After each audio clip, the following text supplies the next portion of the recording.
proceedings.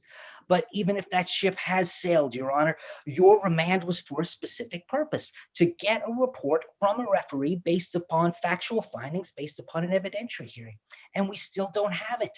The bar stopped the original referee in her tracks, so she wasn't able to finish her oral ruling, and her written ruling from the original referee, 4.5 typed single-spaced pages of factual findings, were labeled not findings of fact. She explained this is because the Florida bar told her to label it that way. But nevertheless, you remanded back for new proceedings. And I'm sure when you did, Your Honor, you presumed you were going back to the original referee. But that's not what happened. The original referee had taken retirement status. And as we know under Rule 3-7.6 sub A sub 1, retirement status does not disqualify a referee. Nevertheless, the original referee was replaced and the successor referee appointed herself, not because this court asked her to, not because any party asked her to. And we challenged because that was not an appropriate appointment. And then after appointed, the bar did it again, Your Honor. They gave the wrong law to the successor referee. They strongly urged the successor referee to bifurcate the proceedings, and in the first part of the proceedings to determine whether or not my client violating rules regulating the Florida bar, they urged the referee not to hold an evidentiary hearing. Now, at that not evidentiary hearing, one of the first things I argued to the successor referee is that under these procedures, she doesn't have the ability to disagree with the fact finding of the original referee. The law of successor judges is clear. The successor judge who didn't hear the testimony, who wasn't at the trial, doesn't have the right to disagree with the conclusions of the demeanor of the witnesses and the credibility of the witnesses. So that's what I pointed out. Nevertheless, after this oral argument without evidence, a preliminary order was entered. Can I just clarify, am I correct that your client agreed that the second hearing officer could determine the matter based on the transcripts that were provided without an evidentiary hearing? No, Your Honor, my client wasn't present. I was. I believe I let the judge adjudicate whether to do so. Of course, in the briefs, there's a discussion about maybe I stipulated to it. But even if I stipulated to it, I only stipulated that if we were going to do so. Well, I have the quote as, if you can look at the transcripts of the sworn testimony and you feel you can properly evaluate the demeanor of the witnesses and things of that nature, I think we're okay with that too. Is that an accurate reflection of your statement to the referee? That is, Your Honor. And then did you ever at any point later object to? I did. And where is that in the record? 4 times, Your Honor. First, on the 9/16/2019 hearing, this was the oral argument that should have been an evidentiary hearing. On page 49, I tell the successor referee, quote, and with all due respect to the bar, you cannot, procedurally, you cannot, end quote, disagree with the original referee at these proceedings. I said it again at that same hearing on page 55, where the successor referee asked me. Ms. Neely, it seems like there are 2 issues. One is whether the second referee can rely on the transcripts. And that's what I was asking about. So was there ever a time when you objected and say, I'm going to object to this procedure of reliance on the transcripts. You need to see the witnesses in person? Yes, there were those 2 objections at that hearing of 9/16/2019. Later on 9/27/2019, on page 199, I objected again. My 3rd objection took place when I filed a motion with this court, motion to enforce this honorable court's July 11, 2019 order that I filed on November 22nd, 2019, and I preserved the argument because it appears in the appellate briefs. They went too far. The successor referee misinterpreted my stipulation, if it even was one. I didn't waive any constitutional rights. If you objected to the referee to the procedure that was being used, rather than point me to a page, I'd like to hear, because I didn't see anything in the transcript that would be an objection to relying on the transcripts instead of having live testimony. We have to understand that, Your Honor, I did not object to whiteout, and I'm quoting myself there from the hearing. If the judge was merely going to remove the false label, where the 4.5 pages of findings of fact were labeled not findings of fact, if she was going to do that ministerial task, I had no objection. Where I did object is where if she were to go beyond the ministerial task and violate the clear law that applies to successor judges and to reinterpret the demeanor and the credibility of witnesses she never personally saw, that you never heard. We have a bifurcation of responsibilities in this case under Rule 3-7.6 and 3-7.7. It is this honorable court, it is the judges I address today who simply look at the record and decide what it means. But we have one purpose and one purpose alone for involving a referee, and that is to hold an evidentiary hearing. When this court enters an order, it's not a suggestion. This is not the Supreme Suggestion Tribunal of Florida. This is the Supreme Court of Florida. You remanded with an order saying to hold an evidentiary hearing under Rule 3-7.6. I can't stipulate away your orders. I can't waive your orders. When you order a member of the bar or a lower tribunal to do something, it must be done, because this is a court. It's not an advisory panel. So, Your Honor, regardless. Counsel, I'm sorry to interrupt you. Doesn't this all, though, come down to what was in the non-prosecution agreement and the admissions that your client made there? I mean, what beyond that? I mean, what's relevant? Your Honor, we must properly understand what the statement of facts in the non-prosecution agreement were, and they were not a factual stipulation for this case. Indeed, this is something my client talked to an investigator about, and they were investigating. Well, Counselor, let me ask you this. Weren't they statements made under oath under penalty of perjury? Correct, and they were statements about my client's. And let me further ask you this. Isn't the essence of your case that those statements were perjurious? No, Your Honor. As the original referee found in her statements of fact, they reflect knowledge as of the time my client signed them. They don't reflect his prior knowledge 5 years earlier. My client had greater knowledge 5 years later than he had 5 years earlier.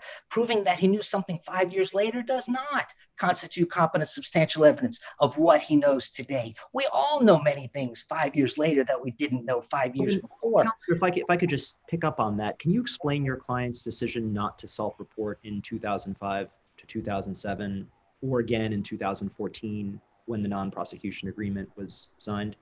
Because he did nothing wrong, Your Honor. We only self-report when we do something wrong. We don't self-report all our good days and all the days that we practice and we did nothing wrong. So there was no need to self-report. The statement of facts does not identify by date and by time when these things were known, because that wasn't the prosecutor's purpose in getting Mr. Phoenix's help. He was trying to determine what happened. He wasn't investigating Mr. Phoenix. Mr. Phoenix was never called as a witness. Charges were never filed against Mr. Phoenix. So the statement of facts omits dates of what he knew and when he knew it. And as we learned in the evidentiary hearing, reflects his knowledge at the time he signed the document, not at some earlier date. That's why we need an evidentiary hearing in this case. We must remand and follow the law of Rule 3-7.6 that says you have to have a referee's report based upon findings of fact, based upon an evidentiary hearing. You remanded last time, even though with all due respect to the Florida Bar, it was all their fault. It was invited error. There were machinations that led to the reversal, but yet you allowed it to happen because we need that report. Also, we can't convict my client with a lack of competent substantial evidence. Counsel, you're now in your rebuttal time. You can keep going, but you just need to be aware you're rolling into rebuttal. Thank you. And in conclusion, I'll use this last few seconds to state, notice that the successor referee's report relies on Exhibit 8, which was redacted, which omitted the page. The Florida Bar literally pulled out the pages of disclosures and then said, hey, look at what's left. There are inadequate disclosures. At the evidentiary hearing, I offered Exhibit T, which were the full disclosures. Where is that in the successor referee's report? She relies only on Exhibit 8. She never mentions Exhibit T. Please do not convict my client based on falsified evidence. An evidentiary hearing and the value of it is proven by the fact that when you look at the first half of the report on guilt, where my client had not yet been part of an evidentiary hearing, he sounds like the devil incarnate. When we look at the next part, we hear this quote. He is a, quote, a highly competent attorney who takes no shortcuts, deals absolutely within the confines of the law, and holds himself to the highest ethical standards, end quote. That's the conclusion after an evidentiary hearing. That shows why we should follow the rules and grant my client the evidentiary hearing that the law requires. With the court's permission, I'll reserve the rest of my time for rebuttal. Counselor? May it please the court, my name is Chris Altenburn. I'm a member of Banker Lopez Gassler, and I'm here today representing the Florida Bar. I'd like to spend the first 9-10 minutes responding to Mr. Phoenix's arguments. We have a cross review on the sanction, which I'd like to spend 4 to 5 minutes on, and then save up to a couple minutes for rebuttal only on the cross review issue. Mr. McElhaney believes that Judge Goldman was supposed to give up her pension in order to stay on his case. Judge Goldman served as a county court judge for 30 years in Sarasota. She retired in January of 1989, and we all know the IRS, for better or worse, will take her pension if she works for the state of Florida in the first year. I can't believe that he's maintaining that she was supposed to stay on this case. He's arguing that the Chief Judge Bonner deprived him of due process by not taking any more evidence. And Justice Labarga is correct that at the very first case management conference, she brings up, what should we do? And he says, basically, that you can continue to review the evidence. Now, coincidentally, because I came into this case after all the briefing is through, I too have slogged through 3,000 pages of record. In fact, I went through the day-long sanction hearing with its 18 witnesses and its long presentation by Mr. Phoenix. And admittedly, you can't get the same feel for credibility that you would if you were there in person, which she at least had the sanction hearing. But I submit to you that when you review this evidence in that fashion, you can adequately come to the conclusion that the declaration of under oath is a very important document, that he's tried to explain this away by basically a revisionist history that I think he's come to believe himself, but that her findings on this are appropriate. And obviously, the first trial judge who at the very end of the hearing, she didn't understand about diversion. At the very end, suddenly she hears about this and she's enthusiastic about diversion. And the Florida bar explains to her, you can't make findings on guilt. Not just a recommendation, you can't make findings. So there were no findings, and she had to make findings, and she did an adequate job on that. Counsel, I'm sorry to interrupt you, but could you go ahead and address the issue of the timing with the non-prosecution agreement and Statute of limitations issue? The argument the counsel made that it wasn't really an acknowledgement of what he knew at the time.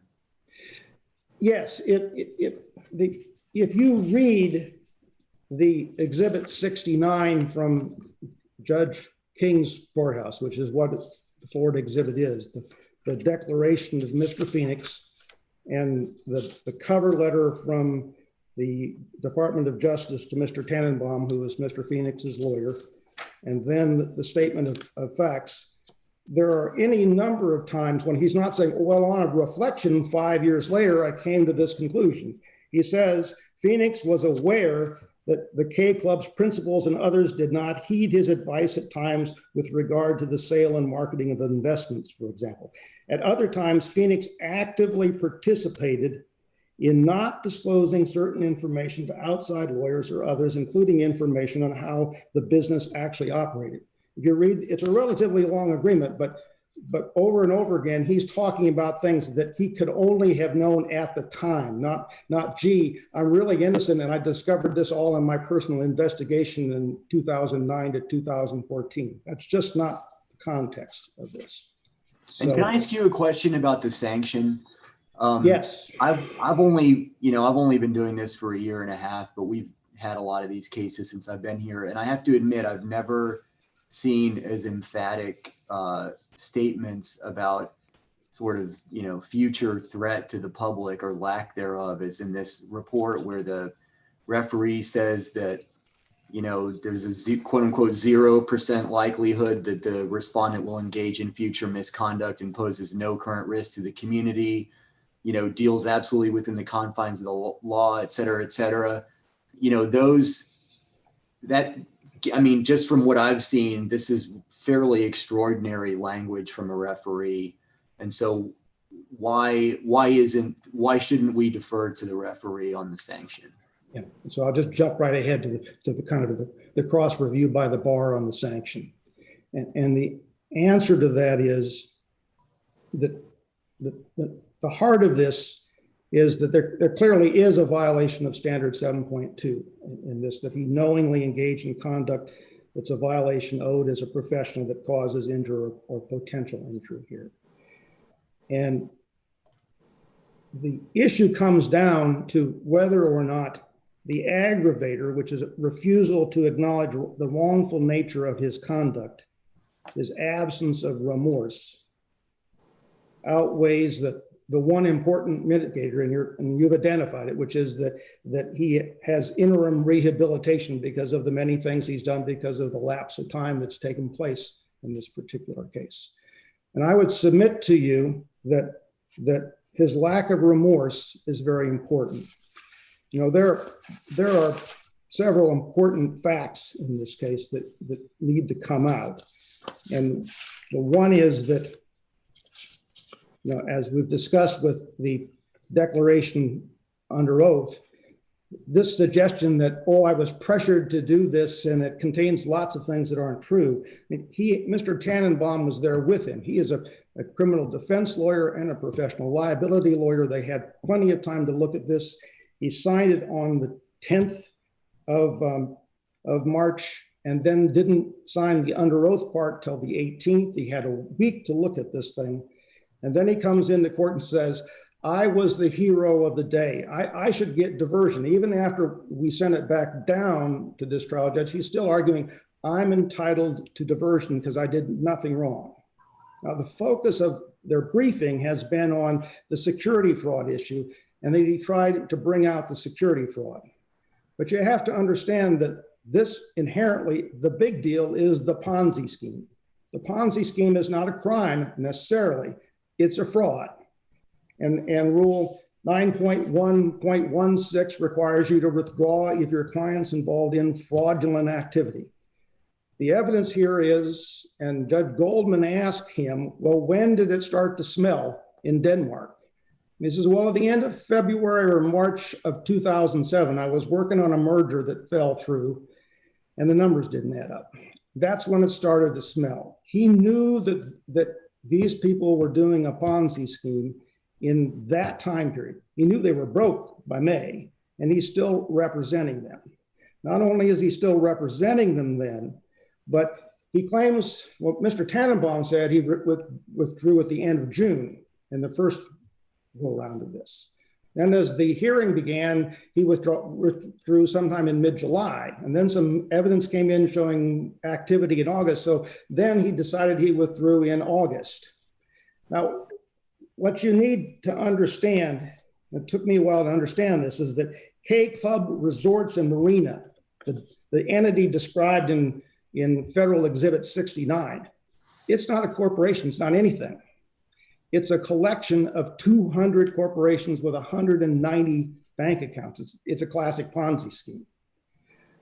The federal prosecutor is not prosecuting this lawyer for unprofessionalism. He's prosecuting him because, or he's not prosecuting him at all, actually. He wants to prove a criminal enterprise where the principals behind the criminal enterprise are Mr. Schwartz and Mr. Clark. And this is laid out to explain that. But it seems like, I mean, it seems like though you're getting to sort of the gravity of the wrongdoing as opposed to the acknowledge, you know, I mean, Yes. All of that could be true. And are you suggesting though that if the respondent had said, I'm really sorry, then 90 days would have been okay? I mean, Yeah, what about deterrence? I mean, you know, I was expecting you to kind of talk about that rather than the absence of remorse. Well, and I would willingly talk about both, but I really wanted to make sure you understood that this isn't just he failed to correct securities. He willingly involved himself in the Ponzi scheme. And so if I can, I'll get to you in about 30 seconds on the answer to that. But the final thing you need to know is that after he withdrew, according to him, now we don't know, you know, there's 200 corporations he's apparently general counsel for. We don't honestly know what corporations he thinks he's general counsel for, but he has a duty to protect them from the Ponzi scheme being committed by Clark and by Schwartz.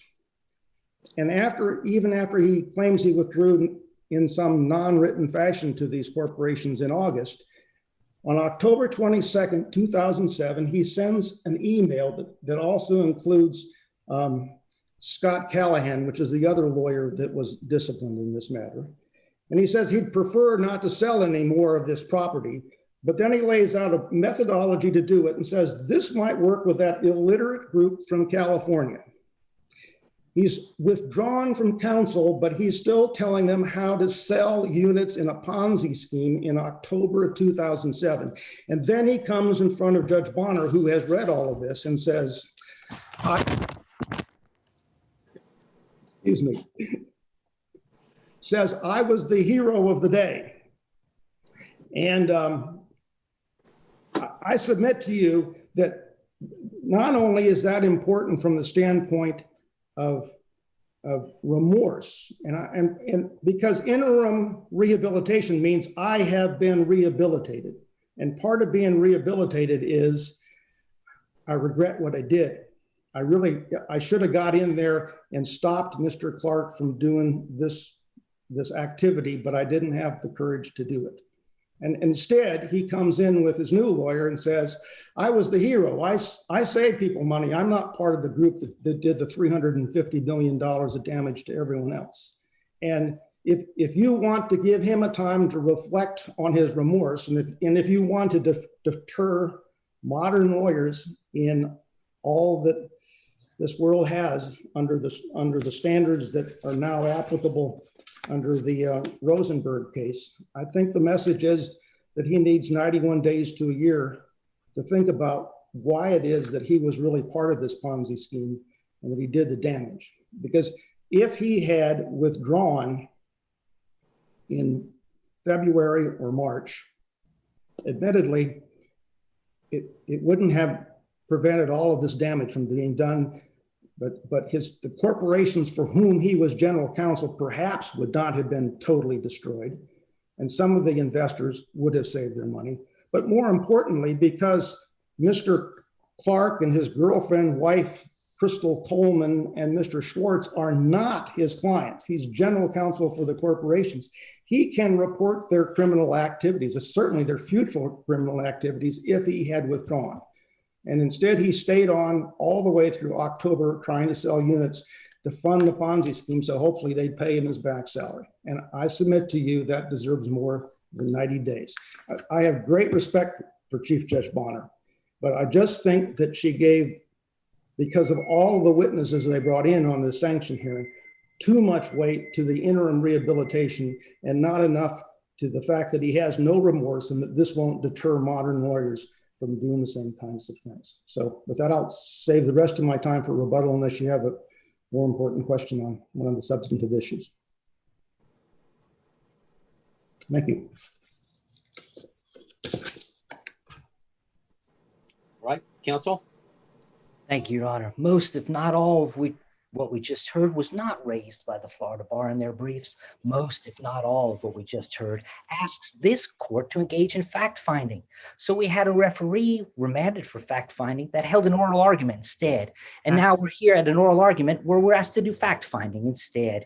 Here are the quote you need to know from the one and only judge who engaged in fact-finding, the original referee. She said, quote, yes. The question that you could help me with has to do with the sanction. And what I'm struggling with is that when we look at someone who's gotten a rehabilitative suspension and they're trying to come back into the bar, one of the first things we look at is their candor in the readmission process, their level of honesty, the fact that they've taken responsibility for their actions. And it doesn't appear to me that your client has done that in this process, which would indicate that he's not rehabilitated. So why should we not give great weight to the Florida Bar's argument that something more should be warranted when it doesn't appear that your client is forthcoming as to what he knew at the time?